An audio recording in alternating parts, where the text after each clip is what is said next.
is, can we rely on the people that we have learned to rely on to tell us the truth?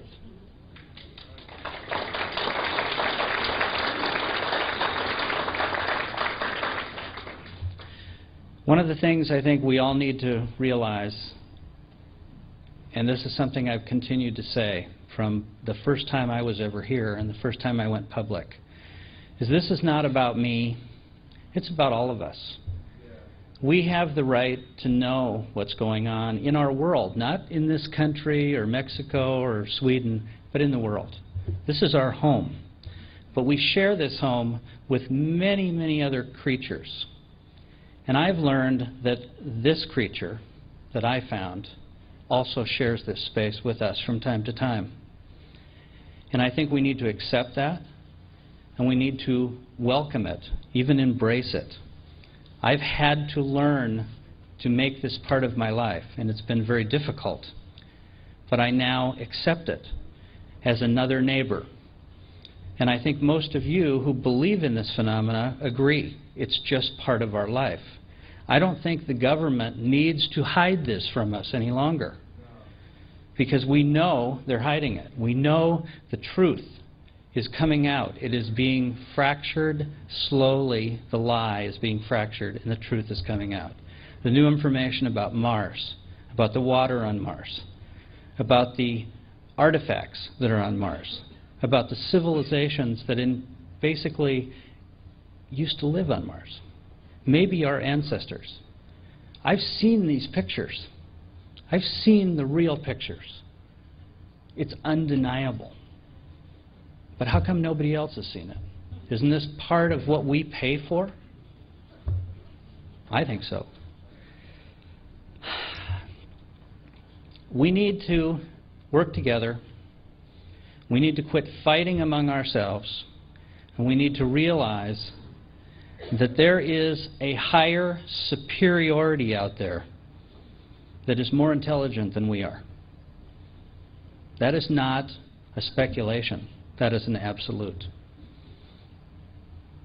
We need to realize that on the food chain, we may be at the bottom. And maybe we need to be a little more generous with who our neighbors are and accept them, bring them into our lives, and start realizing that it is part of our world.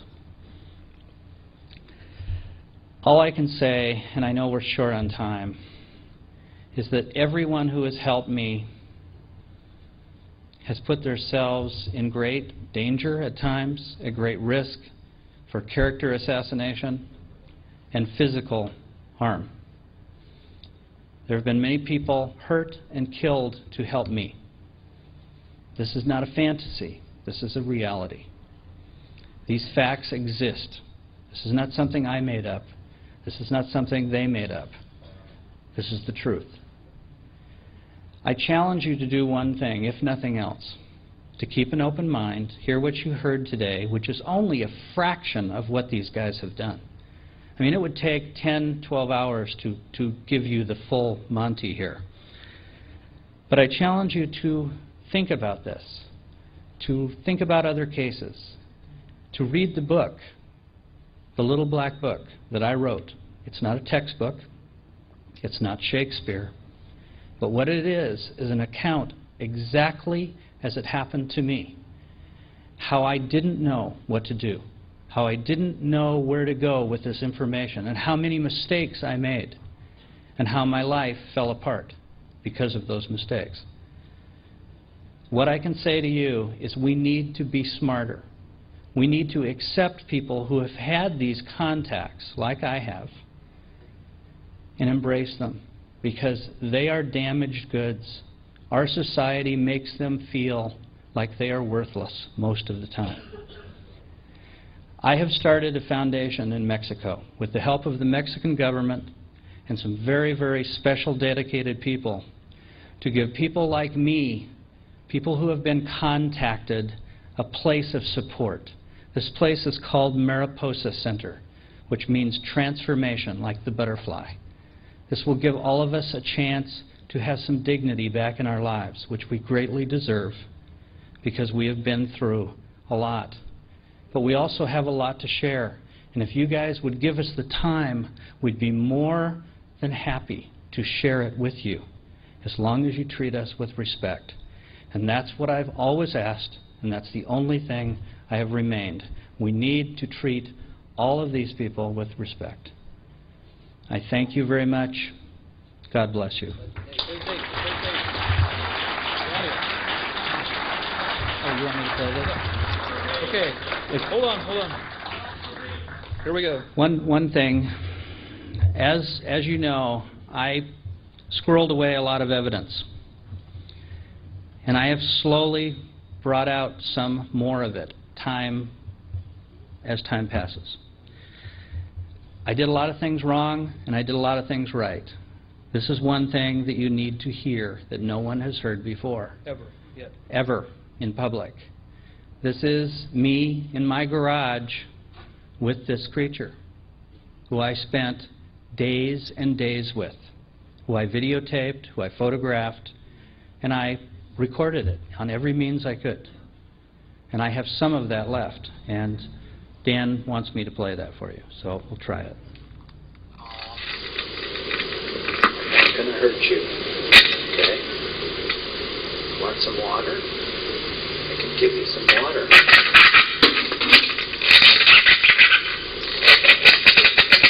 Put some water in here. It's okay. It's okay.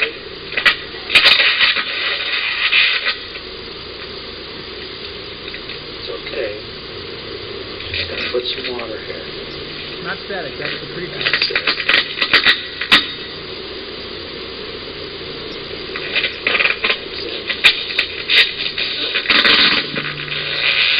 It's all right. I'm just going to sit down.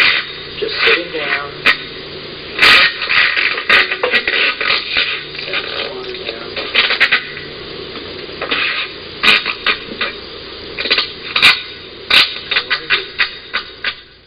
How are you? No, I'm here. It's okay. It's all right. Just relax. You have anything more? Huh? Anything you want to say? I'm just going to sit here. I'm not going to do anything. I'm just going to be here. I want to understand. Help me understand. Can you do that? Can you help me try to understand?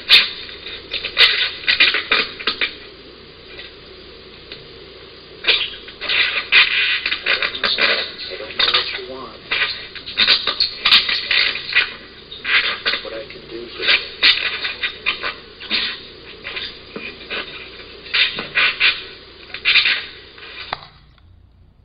And that's what he sounded like. You can hear there's some dolphin innuendos in there. There are some bird-like sounds. And if you listen to the whole thing, the range that this thing is able to go through is incredible. From the lows to the highs, and you can feel the energy in these vocalizations. I have hours of this. And I have a lot more that What we will... happened to the... Yeah. Freddie is back with his own, and I've seen him again several times.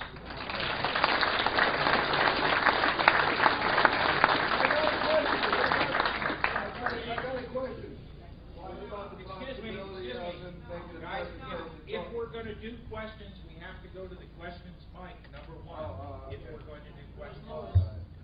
Number two, we have a very big time problem because your party is scheduled to begin in 45 minutes. No, hold on. Hold on.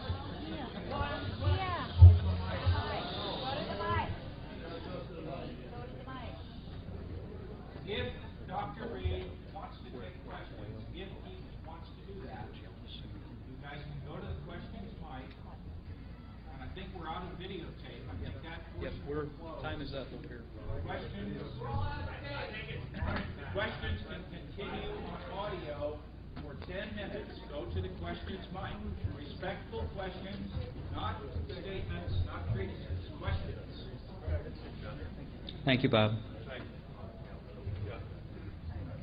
Go ahead. First man. Oh.